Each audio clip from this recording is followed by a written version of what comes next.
Let's be honest.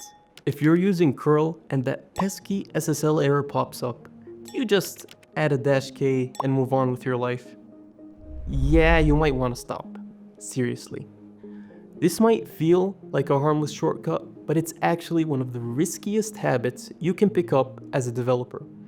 Let me show you why.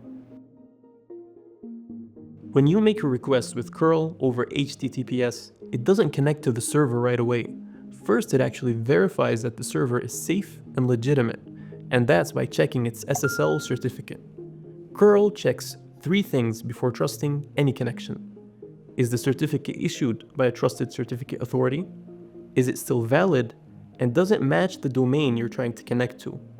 If any of these fail, cURL is done. Because from cURL's point of view, the server could either be misconfigured or completely fake. And that's when you get this lovely message, which is sort of the same as this error page you sometimes run into on your browser. So yeah, it's annoying, but it's there for a good reason. Now when you slap on -k or insecure, you're basically telling cURL, don't worry about all of that SSL stuff, just send it anyway.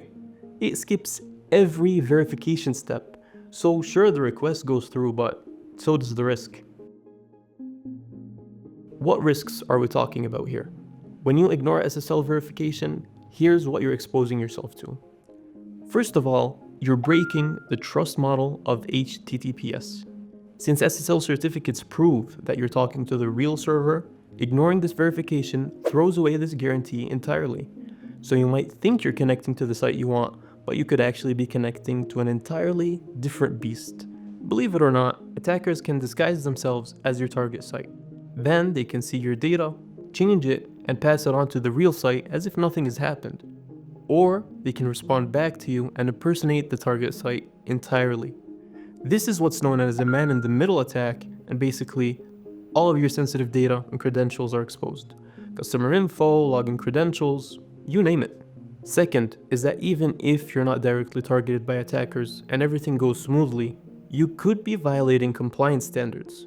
If you're working in industries like finance or healthcare, you could be violating regulations like GDPR, SOC 2, or others. Finally, if you're ignoring this error when testing your own site, you may not notice an issue in your own certifications, which can be expired or misconfigured, causing you trouble down the line. With all that said, there are a few cases where using -k is acceptable, but that's only in controlled environments.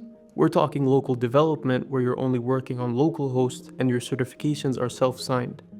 Or staging in QA setups with mock data, and internal or isolated networks where both the client and the server are under your full control.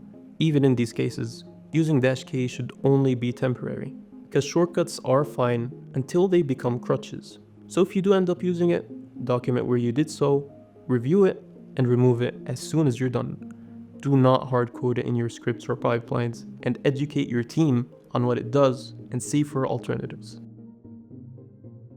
These are safer and more permanent solutions to the cURL SSL error that don't involve using -k and compromising your security. First, use a certificate issued by a trusted certificate authority, like Let's Encrypt or Cloudflare SSL, and these are free by the way. Second, if you're working locally, you can use mkcert to generate locally trusted development certificates. Or, if you're using a self-signed certificate, you can just add it to your system's trust store.